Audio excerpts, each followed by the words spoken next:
오늘 말씀은 창세기 12장 6절로 9절까지의 말씀입니다. 우리가 이 말씀을 함께 한 목소리로 합독하실 때에 성령의 계시의 음성을 들으실 수 있기를 바랍니다. 아브라함이 그 땅을 지나 세겜 땅 모레상 수리나무에 이르니 그때 가나안 사람이 그 땅에 거주하였더라. 여호와께서 아브라함에게 나타나 이르시되 내가 이 땅을 내 자손에게 주리라 하신지라. 자기에게 나타나신 여호와께서 그가 그곳에서 제단을 쌓고 거기서 베델 동쪽 산으로 옮겨 장막을 치니 서쪽은 베델이요 동쪽은 아이라. 그가 그곳에서 여호와께 제단을 쌓고 여호와의 이름을 부르더니 점점 남방으로 옮겨갔더라. 아멘. 우리 초등학교 때인 것 같아요. 시험 칠 때 우리가 살아가는데 인간이 살아가는데 절대적으로 필요한 세 가지 요소를 적어라. 그렇게 하면 의식주, 입을 옷이 있어야 되고 먹을 양식이 있어야 되고 살아갈 집이 있어야 된다. 그렇게 적습니다. 그런데 북한에서는 이것을 식의주라고 표기한다고 합니다. 먹는 것이 우선 먼저라는 거죠. 그리고 저는 이 북한식이 더 와닿는 것 같아요. 일단 먹어야지. 먹어야 뭐 입든지 벗든지 뭐 집에 뭐 집은 거적대기를 덮어 쓰고 뭐 이렇게 살더라도 일단 먹어야 사람이 살 것 같아요. 그런데 왜 의식주라고 했을까? 우리에게는 유교적인 그런 것들이 있어서 그 입성이라고 옛날에 어른들이 입성이 고와야 어디 가서 안 굶어 죽는다. 밥을 얻어 먹어도 입은 거지는 뭐 밥을 얻어 먹고 벗은 거지는 못 얻어 먹는다. 그런 말씀들도 하셨어요. 그만큼 우리는 남들에게 보여지는 어떤 것들에 좀 더 마음을 많이 쓰는 것 같기도 해요. 자, 그런데 만약에 우리가 믿음의 조상 아브라함에게 인간 생존에 절대적으로 필요한 요소가 무엇입니까? 라고 질문한다면 아마도 아브라함은 제단과 장막이라고 답했을 것 같습니다. 창세기 12장 7절 말씀 다시 한 번 더 우리가 함께 읽을게요. 시작. 여호와께서 아브라함에게 나타나 이르시되 내가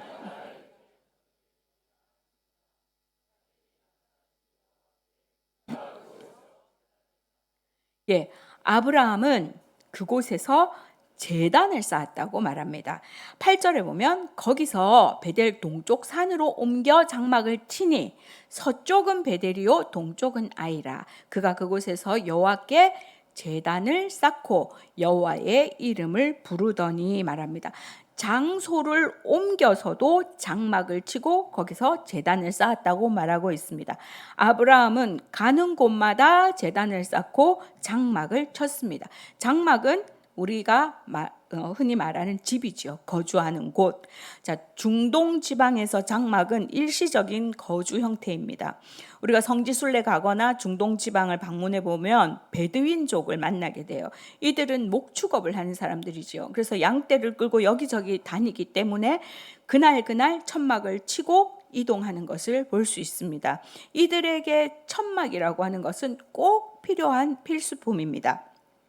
그런데 믿음의 조상 아브라함은 상당한 부자였습니다. 그래서 그가 원하기만 한다면 천막보다 훨씬 더 좋은 집을 가질 수도 있었습니다. 그런데 아브라함은 이 천막으로 만족합니다. 장막으로 만족합니다. 그 이유가 히브리서 11장 9절로 10절에 나와 있는데 믿음으로 그가 이방의 땅에 있는 것 같이 약속의 땅에 거류하여 동일한 약속을 유업으로 함께 받은 이삭 및 야곱과 더불어 장막에 거하였으니 이는 그가 하나님이 계획하시고 지으실 터가 있는 성을 바랐음이라 말씀하고 있습니다. 하나님이 계획하시고 예비하신 땅이 있다는 거예요. 그 땅으로 가야 하기 때문에 지금 내가 여기 흘러가는 이곳, 스쳐가는 이곳에 굳이 좋은 집 필요 없다는 거예요. 예비하신 그 땅에 들어가고자 하는 소망이 있는 것이지요. 그러나 아브라함의 인생에서 이 장막보다 더 중요한 의미가 있었던 것은 바로 제단입니다. 장막이 육신의 필요를 대표하는 것이라면 제단은 영적 필요를 대표하는 것입니다. 아브라함에게 있어 제단은 하나님께 대한 믿음의 표현이고 하나님과 교통의 자리였습니다. 아브라함은 발길 닿는 곳마다 그곳에서 제단을 쌓았다고 성경은 말하고 있습니다. 그래서 오늘은 이 아브라함의 삶을 통해 우리가 이 땅에 살면서 제단이 필요한 이유에 대해서 그 말씀을 나눠보려고 합니다. 첫 번째는 감사의 삶을 살아야 하기 때문입니다. 아브라함이 왜 제단을 쌓았는지 그 동기를 우리가 주목해 볼 텐데요. 7절입니다. 여호와께서 아브라함에게 나타나 이르시되 내가 이 땅을 내 자손에게 주리라 하신지라. 여호와께서 아브라함에게 나타나 이르시되 내가 이 땅을 내 자손에게 주리라 하신지라. 하나님이 먼저 약속하셨습니다. 그러자 아브라함이 자기에게 나타나신 여호와를 위해 그곳에 제단을 쌓았습니다. 5절에 보니까 아브라함이 그의 아내 사레와 조카 롯과 하란에서 모은 그 모든 소유와 얻은 사람들을 이끌고 가나안 땅으로 가려고 떠나서 마침내 가나안 땅에 들어갔더라 말합니다. 아브라함이 마침내 어디에 들어갔습니까? 가나안 땅에 들어갔습니다. 들어갔지만 가나안 땅이 저절로 아브라함의 땅이 되는 것은 아니었습니다. 얼마나 가는 동안에도 많은 역경이 있었겠습니까? 지금도 우리가 터를 옮긴다고 하는 것 쉬운 일이 아닙니다. 베트남 갈수록 살기 힘들죠. 때려치고 어디 다른 데 가지. 왜 우리 여기 다 이러고 있을까요? 옮기는 거 쉽지 않아요. 어떤 이유가 있어서 옮기려고 할 때 또 생각하고 또 고민하고 그렇게 하죠. 쉽지 않습니다. 가서는 지금은 뭐 짐 딱 해가지고 이삿짐 센터 쫙 해가지고 뭐 전화만 하면 돈만 있으면 뭐든지 할 수 있어요. 그죠? 근데 그런 것이 아니고 내가 가는 곳곳마다 대적들이 있어요. 왜 대적이 될까요? 목축업을 하잖아요. 제가 많이 먹으면 내가 먹을 게 없는 거예요. 제 양들이 쓸고 가면 내 양들은 굶어야 돼요. 그러니까 대적이 될 수밖에 없는 거예요. 낯선 사람 반갑지 않아요. 어디서 굴러 먹다 온 뼈다귀야. 저 안 돼요. 이렇게. 그러니까 항상 대적. 그러니까 얼마나 힘든 상황 속에 옮겨 다녔을까요? 그 모든 내용이 마침내라는 단어에 다 표현돼 있어요. 다 담겨 있어요. 마침내. 그 감격도 잠시 이제부터 아브라함은 그 땅을 자기 땅으로 만들어야 돼요. 어찌해서 가나안 땅에 들어갔어요. 이제 근데 그것을 내 것으로 만들어야 돼요. 쉽겠냐고요. 그때 하나님이 아브라함에게 나타나셔서 내가 이 땅 너한테 준다. 내가 이 땅을 네 자손한테 준다 약속하시는 겁니다. 그래서 아브라함이 제단을 쌓을 수밖에 없는 거죠. 지금 싹 치워놓고 터 딱 닦아놓고 그 다음에 하나님 저를 사 이렇게 들어가라 이렇게 하셨어야죠. 그거 아니잖아요. 들어가 보니까 어마어마하잖아요. 근데 얼마나 두렵겠습니까? 살아갈 일이 얼마나 걱정이겠습니까? 죽나 사나 싶지 않겠어요? 그런데 아니 걱정하지 마. 내가 이 땅 너한테 줄 거야. 네 자손한테 줄 거야 라고 했을 때 얼마나 기쁘겠습니까? 얼마나 감사하겠습니까? 제단 쌓을 수밖에 없습니다. 아브라함은 그 약속을 믿은 것입니다. 지금도 예수님을 믿으면 우리가 성경을 읽습니다. 성경 공부합니다. 오늘 성경방 개강합니다. 그리고 말씀 속에서 우리를 향한 하나님의 약속을 우리가 발견하려고 하지요. 성경에는 하나님의 약속이 있습니다. 성경은 그리스도 안에서 풍성한 삶을 약속합니다. 영원한 생명을 약속합니다. 그 약속을 믿는다면 감사할 수밖에 없습니다. 그 감사의 표현이 바로 예배인 것입니다. 아브라함이 감사의 제단을 쌓고 주님 앞에 나아갔던 것처럼 오늘 우리도 예배를 통해서 하나님 앞에 감사의 자리로 나아가야 하는 것입니다. 베델 동쪽 산으로 옮겨 장막을 쳤다고 했습니다. 비록 텐트에 불과하지만 가나안 땅에 와서 처음으로 장막 쳤을 때 그 심정이 어땠을까요? 내 집이라는 것 처음 가졌을 때 그 기분 기억하세요? 너 따로 살고 나 따로 살다가 부모 밑에 살다가 정말 너 없으면 안 되겠어. 너무 좋아서 우리 헤어지지 말자. 24시간 붙어 살자. 그래가지고 집을 얻어서 결혼을 하고 이제 집을 얻어서 같이 살아요. 제가 그 집에 처음 들어갔을 때 그 집이 몇 평짜리든 그 집이 꼬라지가 뭐 어떻든 남들이 보기에는 뭐 천막 같아 보여도 우리 둘이는 어때요? 너무 좋아. 너무 좋아. 정말 여기 있는 것 자체가 행복이야. 너무 좋아. 처음 신혼 때를 말하는 거예요. 지금 말하는 게 아니고. 처음 신혼 때 너무 그냥 집에 막 꿀발라 난 날 너무 좋았죠. 그 감격. 처음 우리가 가정을 이루어서 들어갔을 때 그 감격이 아직도 있으세요? 그 감격이 있으면 그 마음을 잃어버리지 않으면 나는 부유한 사람입니다. 그 감격이 아직 있으면 내 상황이 아니라 지금 내가 충분히 네가 있어 내가 행복함으로 부자가 되는 겁니다. 그런데요, 지금은 이제 그때보다 더 집이 좋아졌고 평수도 넓어졌고 남들 보기에 화려해 보여도 내가 그 마음을 잃어버리고 저 인간하고 내가 왜 만났지? 내가 어쩌다가 저 인간을 만났지? 그러고 있다면 내 마음은 너무나 궁핍합니다. 내 마음은 말라 비틀어져 있습니다. 쩍쩍 갈라져 있습니다. 우리 좀 단순하게 삽시다. 있는 것에 만족하면서 삽시다. 그러면 풍성하고 행복해집니다. 감사하면 풍성해지고 감사하면 행복합니다. 내게 지금 내 옆에 있는 그 사람이 최고예요. 뭘 새로 하면 좋은 거 있을 것 같지만 별게 없는 게 왜냐하면 내가 선택하거든요.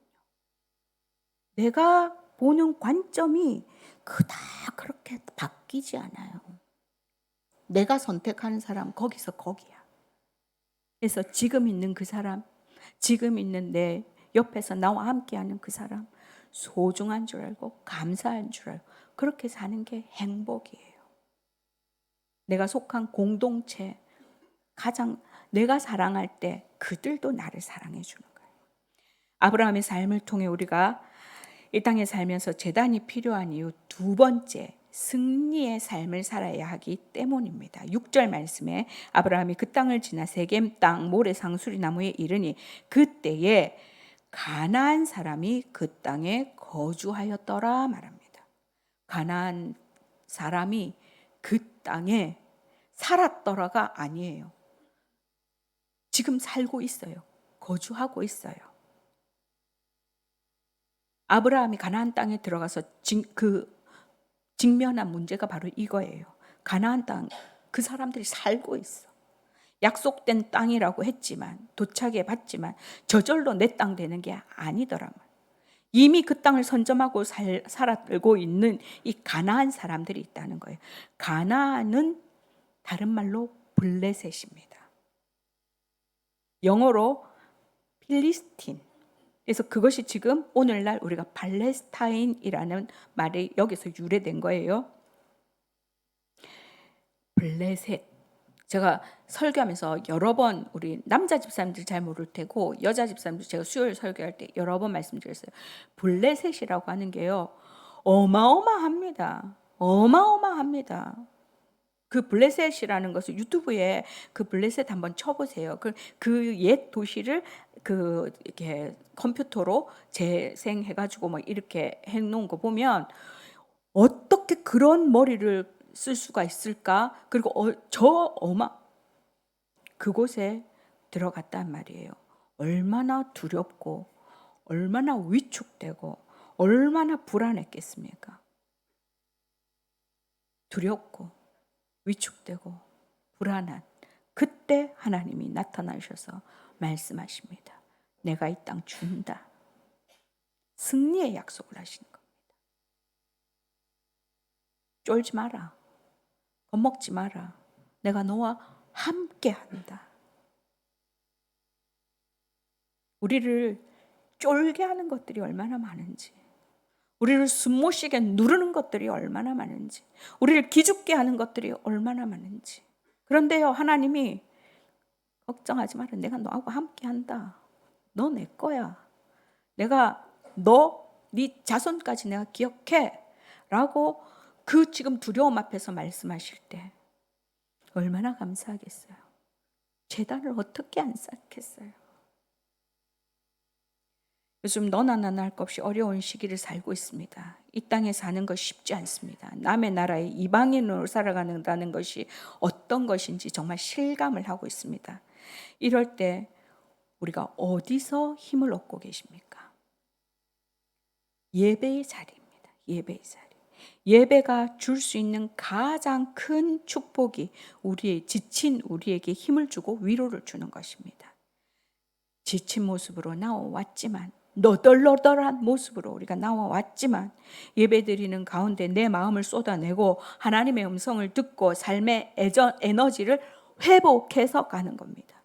믿음이 없는 사람은 죽었다 깨나도 알아들을 수 없는 소리예요. 뭐라는 거냐? 뭐라는 거냐? 와서 앉아 있다가 졸딱하니까 피곤해 죽겠구만. 뭐가 힘을 얻고 뭘 새 에너지를 얻고. 진정한 예배자만 알 수 있는 말입니다. 복음은요, 비밀이에요. 하나님과 나의 비밀이에요. 저 사람은 몰라. 내가 예배하는 것이 얼마나 기쁜 것인지. 우리가 그 감격이 있어야 돼요. 예배가 살면 인생이 삽니다. 예배의 자리에서 하나님의 임재를 체험하지 못하면 믿음 생활에 기쁨이 없습니다. 봉사요, 열심히 한다. 어머, 어디서 저런 사람이 왔지? 너무 감사하다. 몇 주 하다가 사라져. 아니, 이 부서 안 맞는 것 같아. 나 저 부서로 가야겠어요. 가세요. 가서 또 열심히 여기가 안 맞았나 보다. 좀 있으니까 또 사라지. 못 해먹겠대. 교회도 들어갔다 나갔다가 왔다가 안 왔다가. 왜 그래요? 내가 해서 그래요. 그냥 재미를 찾았어. 흥미를 찾았어. 성격이 적극적인 분들이 있다니까. 믿음하고 상관없이, 죄송한 표현인데요, 막 설쳐야 되는 사람이 있어요. 설쳐야 되는 그 설치는 걸로 하니까 몇 주 하고 나면 사람들이 나를 막 그렇게 해줄 줄 알았는데 별로. 그러면 또 시대요.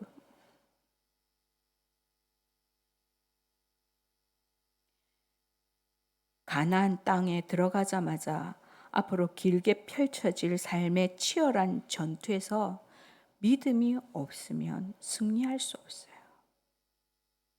내 힘으로 하는 것 안 돼요. 교회 봉사도 믿음 생활도 내가 해보려고 하면 안 돼요. 제단을 쌓고 하나님의 음성을 들어야 돼. 하나님의 음성을 들어야 돼. 하나님의 능력을 내가 체험해야 돼요. 누가 그러더라가 카더라는 안 돼. 내가 체험해야 그것이 힘이 되는 겁니다.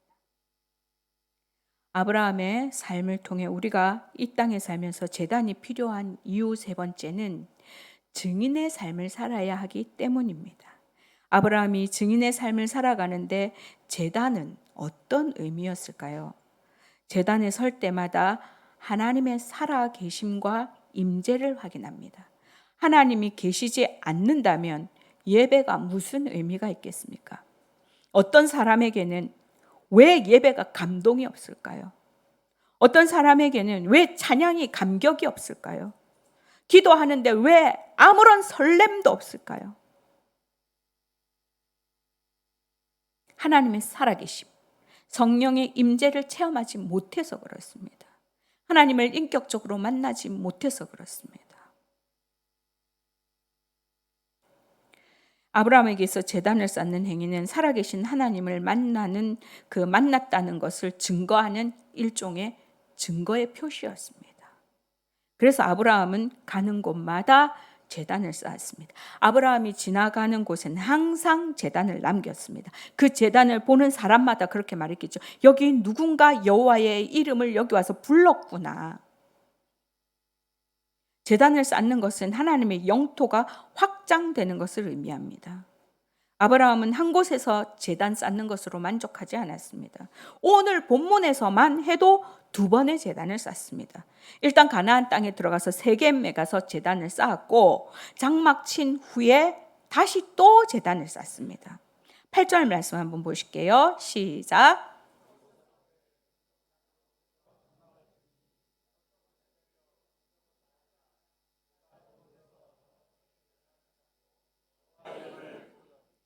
예. 장막 친 후에 또다시 제단을 쌓습니다. 아마 이 2번째 제단은 그 장막을 위한 제단이었을 것입니다. 다시 말해서 가정 제단을 쌓은 거예요. 하나님, 제가 집에서도 하나님의 이름을 부르겠습니다. 하나님, 내 가족들과 함께 예배하겠습니다. 교회에서 하나님 예배하는 것 당연합니다. 당연합니다. 그런데 우리 가정에서 하나님을 예배하는 제단을 쌓고 계신가요? 쌓을 수 있기를 바랍니다. 찬양이 있는 가정, 기도가 있는 가정에 하나님의 나라가 임하는 것입니다. 우리 그리스도인들은 내가 숨쉬는 공간, 그 모든 공간이 제단이 되어야 합니다. 그 모든 공간에 제단이 있어야 합니다. 교회 와서 하나님을 너무 열심히 찾습니다. 하나님하고 정말 바로 그냥 대면하는 사람 같습니다. 야, 저렇게 믿을 수 있나? 저렇게 봉사할 수 있나? 근데 교회만 딱 나가면 하나님도 사라져. 그분과 함께 하던 하나님은 사라지고 없어요. 특별히 가정에서, 특별히 내가 속한 그 직장에서 전혀 하나님과 무관하게 살아가요. 직장 상사와 한 교회를 다녀요. 근데 직장 상사가 한잔해라. 우리가 기독교, 아이씨, 나도 교회 다닌다만 별나게 믿지 마라. 들어, 괜찮다. 다 이 직장 사람들 보는데 유별나게 설치지 마라. 수련회 가야 돼요. 여름 찬양 캠프 했는데 유스 코스타 가야 돼요. 학원 안 가나? 학원 돈을 얼마를 주고 아빠가 엄마가 지금 뼈골 빠지게 일해가지고 네 학원 보내려고 지금 돈을 얼마를 쳐들여가지고 지금 공부시킨데 하나 했으면 됐지 뭘 2개 가고 또 3개 가고 그럴 시간에 네가 그렇게 할 시간에 다른 사람은 영어 단어 1개 더 배우고 수학 공식 1개 더 푼단 말이야. 네 그래가지고 대학 가겠어? 아버지 교회에서는 거룩한데 애가 이 말을 들어야 되나 저 말을 들어야 되나? 이게 우리의 모습이 그러면 하나님이 약속을 하셨는데, 너와 내 자손에게 주리라고 약속하셨는데 그 자손들이 헷갈려가지고 그 받겠어요? 그 땅을 차지할 수 있겠어요? 힘을 낼 수가 있겠어요? 어떻게 살아야 될지 판단이 서겠어요? 신앙생활은 예배당 안에 갇혀 있는 게 아닙니다. 예배당 안으로 제한되어 있는 것이 아닙니다. 교회 바깥에서도, 가정에서도, 직장에서도 증인의 삶을 살 수 있어야 합니다. 아브라함이 장막을 쳤던 장소가 어디냐면요, 베델과 아이 사이였습니다. 베델 동쪽 산으로 옮겨 장막을 쳤다고 했어요. 장막 서쪽은 베델이고 동쪽은 아이예요. 서쪽은 베델이고 동쪽은 아이, 그 사이에 장막을 쳤어요. 우리가 베델 뜻은 다들 잘 아세요. 뭐예요? 하나님의 집. 하나님의 집.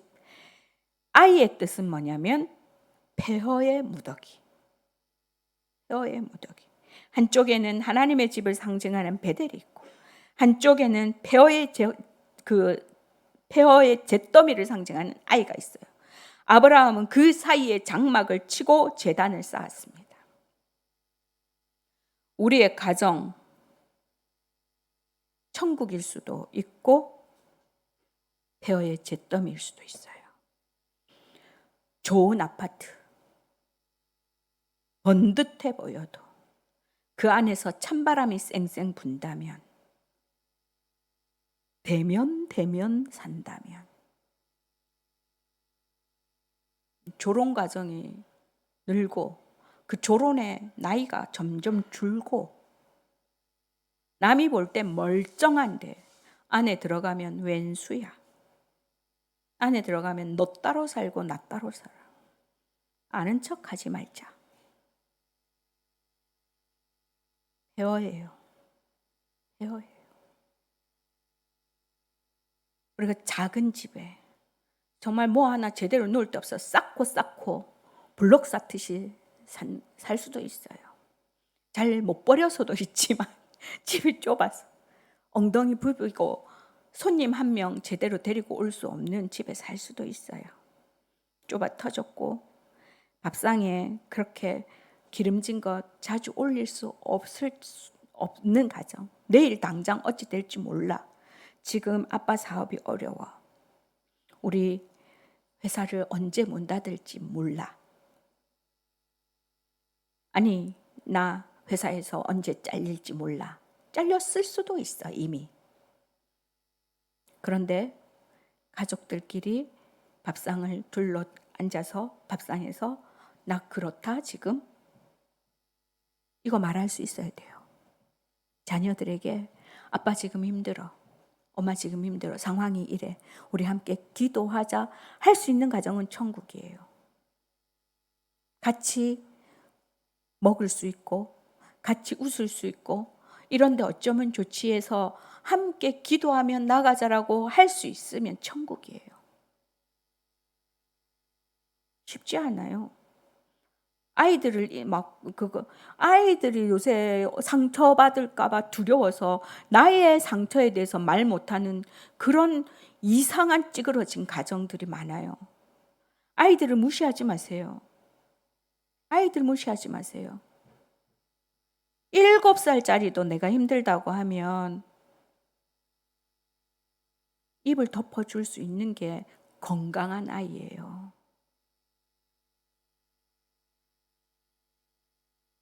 얼굴 마주 보면서 힘든 거, 즐거운 거, 행복한 거 함께 나눌 수 있는 가정이 천국입니다. 차이는 제단에 있습니다. 제단이 있고 찬양이 있고 하나님의 임재가 있고 하나님께 대한 기대와 소망이 있는 가정은 의식주와 상관없이 천국이 되는 겁니다. 그러나 하나님의 기름 부음이 없는 가정은 화려한 것 같으나 잿더미 속에 사는 것입니다. 오늘 우리가 네이버 두드림 선포했습니다. 전도부에서요 얼마나 열심히 준비하는지 모릅니다. 정말 머리를 맞대고 우리가 그 전도하는 방법에 대해서 고민하고 물건 하나 살 때도 고민합니다. 얼마나 귀한 사역인지 모릅니다. 교회의 모든 사역이 다 중요하지만 우리가 이 예배하고 전도하는 사역이야말로 우리의 본질입니다. 그런데 우리에게 제단이 없고 장막이 없으면 우리가 전하는 것이 다 허상입니다. 우리에게 장막이 없으면, 우리에게 제단이 없으면 우리가 전하는 거 다 허상이라고요. 우리에게 생명과 기쁨과 소망이 있을 때 우리가 전하는 복음이 하나님의 나라를 나타내게 되는 것입니다. 내 속에 생명이 있고 기쁨이 있고 소망이 있는가? 그것 전하는 거예요. 우리가 나 교회 다닌 지 얼마 안 돼가지고 자꾸 뭐 전도 잔치 한다고 막 하고 뭐 이거 뭐 나눠주라 하고 이름 적어내라 하는데 돌아버리겠어요. 나도 잘 못 믿는데 뭐 어떻게 전도해야 돼요? 전도 방법 중요한 거 아닙니다. 무슨 말을 해야 돼요? 뭔 할 말이 있겠어요? 들어주지도 않아 상대방이. 뭐 몇 분 전도 분별로 저 다 훈련하지요. 달달 외우고 있지요. 외운 대로 하게 가만 앉아 듣고 있냐고.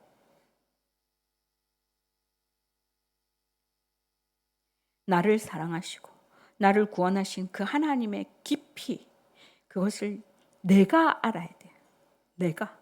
내가 그 하나님의 사랑에 쩔어야 돼. 내가 그 하나님의 이름으로 장막을 짓고 하나님의 이름으로 제단을 쌓아서 내 모습이 변하면 돼요.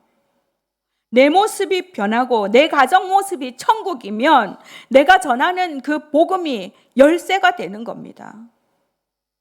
그 사랑이 내 속에 가득해서 정말로 흘러 넘치면 생명을 살리는 겁니다. 억지로 마지못해 하는 것이 아니라 정말로 나를 사랑하신 그 아버지의 마음, 그 마음, 나를 살리신 그 주님의 심장이 내 속에 있어서 전하지 않으면 견딜 수 없는 마음, 그것이 복음입니다. 그것으로 전하는 거예요. 그냥 그 기쁨을 전하면 돼요. 나는 하나님으로 인해서 기쁩니다. 우리 가정은 하나님으로 인해서 천국입니다. 그보다 뭘 더 말하겠어요? 우리의 발걸음이 미치는 곳마다 하나님의 그 복음이 확장되어지는 역사가 우리가 기뻐할 때, 우리가 복음으로, 우리가 하나님의 사랑으로 가득 찰 때 나타나는 것입니다. 그럴 때 증인의 삶을 살 수 있게 되는 겁니다. 그렇게 증인의 삶을 살아갈 때 하나님은 우리의 지경을 넓혀주십니다. 9절 말씀입니다. 점점 남방으로 옮겨갔더라. 살 곳이 없어서 죽을 것 같아서 쫄려가지고 쫓겨가는 거 아니에요. 확장시켜 주시는 거예요. 어렵다고 내 힘으로 살아보겠다고 발버둥 치지 마세요. 내 가정에, 내 삶의 터전에 제단을 쌓고 증인의 삶을 살아보십시오. 말씀에 순종할 때 하나님이 내 지경을 넓혀주시는 겁니다. 내가 하나님 앞에 순종할 때 하나님이 그 땅 주시겠다고 약속하셨으니까 주실 것입니다. 내가 아니면 내 자손에게라도 주신다니까요. 그 약속은 사라지지 않습니다. 우리의 삶에 주님으로 인한 기쁨과 감사가 넘쳐서 내가 서는 곳마다 증인으로, 그래서 정말로 내 삶이 확장되어지는 그 축복을 누리는 저와 여러분 될 수 있기를 주님의 이름으로 축원합니다. 우리가 함께 말씀을 생각하시면서 베델과 아이 사이에 살고 있는 우리지만 그곳에서 장막을 치고 그곳에서 제단을 쌓고 하나님의 영광을 드러내며 정말 증인의 삶을 살아내는 우리가 될 수 있도록 역사하여 주옵소서. 함께 기도하시겠습니다.